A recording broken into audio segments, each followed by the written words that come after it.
Welcome back to another video lecture on AP US History. Today we're going to be talking about Manifest Destiny.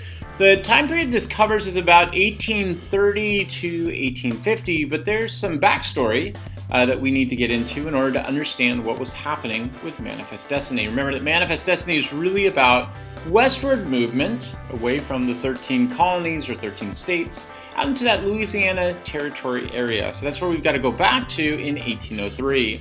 So when Louisiana was purchased in 1803, remember it started up that movement that was going to take place. The movement really gets going after the War of 1812. After the War of 1812, remember there was that sense of nationalism, but we also have a sense that regionalism was forming. Also, there were new technologies that started to allow people to move out into the Western territories. Probably the most important is the use of steam. Steam allowed for things like railroads. Now, be careful with that. The railroads here were regional. They were not the transcontinental railroads that we'll see in the late 1800s. Also, with the new technologies, there was the ability to use now boats to travel both up and down the Mississippi River. Those are called paddle boats. And steamships that would travel much quicker over the Atlantic Ocean out into Europe. And there was also something called the Conestoga wagon, which we'll get into a little bit. So, at this time, another big push that's going to be important is the creation of what's called the market economy, not the Industrial Revolution, the market economy. That's an expansion of industry up in the Northeast. That draws in new immigrants like the Irish and the Germans. When the Irish and the Germans come over to work, if they don't find jobs there, they start to move out into the West. All this leads up to Manifest Destiny. So what is Manifest Destiny?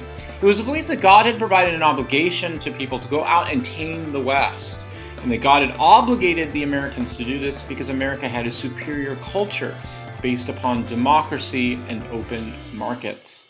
Now, at the same time, one of the big issues that's going to come up with this is the issue of race. Was race connected at all to Manifest Destiny? I would argue it was, and here's why. Near the tail end of this, in the late 1840s, there were new theories that were being developed. It would eventually lead up to what's called social Darwinism, or the belief that scientifically there is such a thing as race and that certain races are superior to others. Now, what's important as we move out into the West are some big issues that came up, especially the regional issue of slavery. So remember, the cotton gin demanded more land. That meant that there was more of a need for slavery.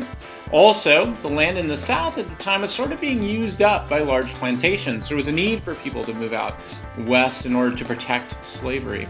Now, the Manifest Destiny advocates actually did not believe that we were just out to take over the North American continent. Oh no. They believed we were going to take over the entire Western Hemisphere, excluding Canada. Why excluding Canada? Because we had tried twice already in the American Revolution and the War of 1812. Just didn't work out. So, what's the significance of Manifest Destiny? What's the purpose of this lecture? First off, I'm going to make the argument that this was the creation of a new American empire in the North American continent. And secondly, there was a consequence of this, and that was the expansion of the regional slave issue and how we were going to solve it.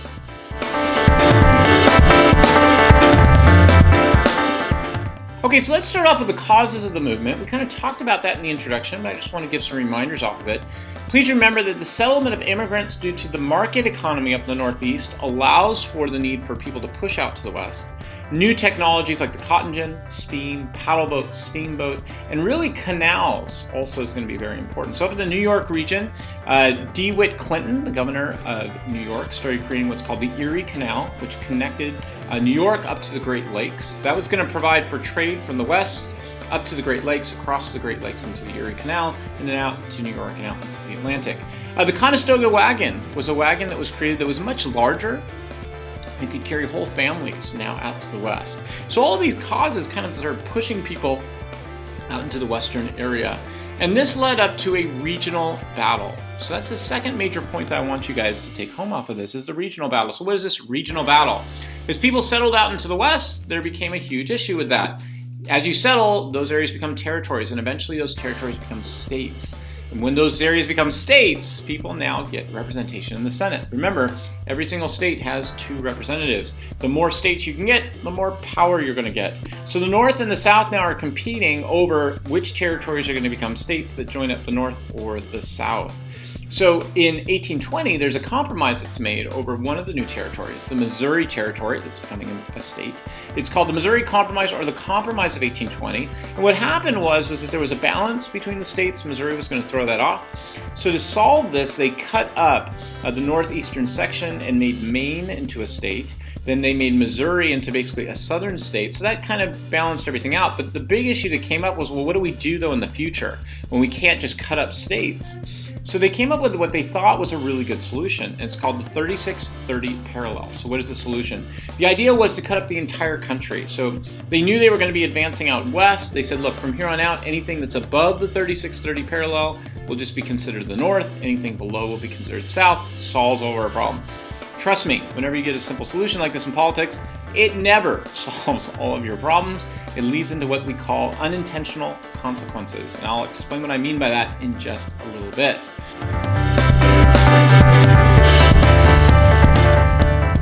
So the second big issue is the Texan Revolution. So Americans were being invited into Texas by the Mexican government. They were invited there to settle, and once they were settled, the belief was that they would get land, but then they would contribute to the Mexican economy. Americans moved out into Mexico and settled there, and there were two requirements on them. One was that they become Catholic, and two, they dropped slavery. So the Catholic thing was never imposed. But the big issue was the slavery issue. A lot of the people who came out there were coming from the South, and they did not want to give up on slavery. The president at the time, who was also the dictator, was Santa Anna. Santa Anna was seen as being this dictator who was ruling over the local Texans, and so they rebelled against him in order to gain independence, and that led to the Texan Revolution. Probably the most important event out of all of this was the Alamo, in which the Texans were surrounded and they fought until the very last man, and then at one point they sent out for people to come and help them, and it didn't work out, and so all the people who remained at the Alamo died, and it became this rallying cry to fight against dictatorship and Santa Anna. Okay, so let's just go back on that for just a second.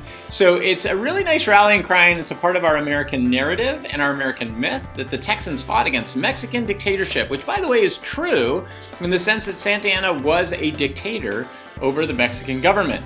However, what was the issue that they felt that they were fighting that was the dictatorship on? They couldn't hold slaves. So I don't know if you're noticing the irony there, but it is interesting. I've been to the Alamo, and they do a great tour of the Alamo, and they always talk about this, that the Texans were fighting against dictatorship. And I always want to raise my hand at some point and say, that's awesome. What was the issue that was the dictatorship issue all about? Because the issue was slavery. Well, at the end of the Texan Revolution, a treaty is signed, and the problem with the treaty, so at one point, basically, the Texans catch the Mexican army basically in a siesta in the afternoon, and they catch them off guard, and then they conquer them, and then they take Santa Anna to this shack out in the desert and force him to sign the treaty that ends the war. He then goes back to Mexico and says, there's no way I'm abiding by this. And so they're basically, in the end, the boundary of Texas is never firmly established. And there are two possibilities to the boundary. One is the Rio Grande, and the other is the Rio Nueces, so two rivers. After this is all done, Texas was not admitted, surprisingly, under Andrew Jackson into the country. He worried about offsetting the balance of slave and free states. Texas would be admitted under James K. Polk. And that brings up the third issue, which is the Mexican-American War. So the one thing that was not decided really was this boundary issue, the river issue. So in 1845, Polk accepted Texas into the country, but he really wanted to set a legacy for himself. So in 1846, Polk ordered troops to go past the River Nueces into what was considered to be no man's land. So America wanted the Rio Grande to be the boundary because that would give them more land. Mexico wanted the Rio Nueces to be the boundary because that would give Mexico more land. By sending troops into this area, basically Polk was instigating the Mexican army, and the Mexican army fired upon American troops. And he then used that to basically open up a war with Mexico. Now, there was a very interesting moment in the Senate in which one senator, you probably never heard of his name before, sarcasm, Abraham Lincoln stood up, the senator at the time, and said, could you please point to the spot where our troops were fired upon? This is known as, I know, a very creative name here, the spot criticism. And the point of the spot criticism was that Polk had instigated this war. Well, either way, the war did not last for very long. Only 2 years, America defeated the Mexican army. By 1848, they signed the Treaty of Guadalupe Hidalgo, which basically gave America the Southwest. And that then leads into what I talked about with those unintentional consequences. So 3630 sounded really good. Everything north of that is free. Everything south is slave. But now with all these new territories that have come in, the problem is, how do you solve all this and keep everything balanced? And it wasn't so clear. California came into the country and they decided to be free. When that happened, that already put 2 states above the South for the North. So now we have New Mexico and Utah entering into the country. And when they entered in, the final decision was, okay, we are going to allow these guys to enter in based upon a principle known as popular sovereignty, meaning the people in those areas could determine whether or not slavery would be allowed. So they voted in New Mexico and Utah on the issue of slavery. And by the end of it, what ended up happening was the North had a 1-state advantage within the Senate. So because of that, there had to be a way to solve this problem. So the big 3 guys that we should remember from this time period who usually tried to work all this out in compromises were Henry Clay from Kentucky, John Calhoun from South Carolina, and Daniel Webster from Massachusetts. Why are they so important? Okay, Daniel Webster basically represented the northern viewpoint, anti-slavery. John Calhoun, the southern viewpoint, pro-slavery. And Henry Clay comes from Kentucky, which is pro-slavery but pro-union. So he's constantly trying to bring them together and basically get them to compromise. Calhoun opposed the Compromise of 1850. The president at the time, Zachary Taylor, also opposed it. But he then died, and the vice president, Millard Fillmore, became president, and he approved the compromise. Okay, what's in the compromise? The compromise allowed for popular sovereignty in New Mexico and Utah. They got to vote on whether or not they would have slavery. South did not like the fact they were still 1 state behind, so because of that, the North said, fine, we will allow for a stronger fugitive slave law, meaning we will return slaves who run away. Seemed to solve the problem, except after the compromise was done, people up in Massachusetts, who are very anti-slavery for religious reasons, passed what are called the personal liberty laws, in which they said, that's fine, you can have whatever law you want, we're just not participating based on religious grounds. Okay, so that leads us into the takeaways.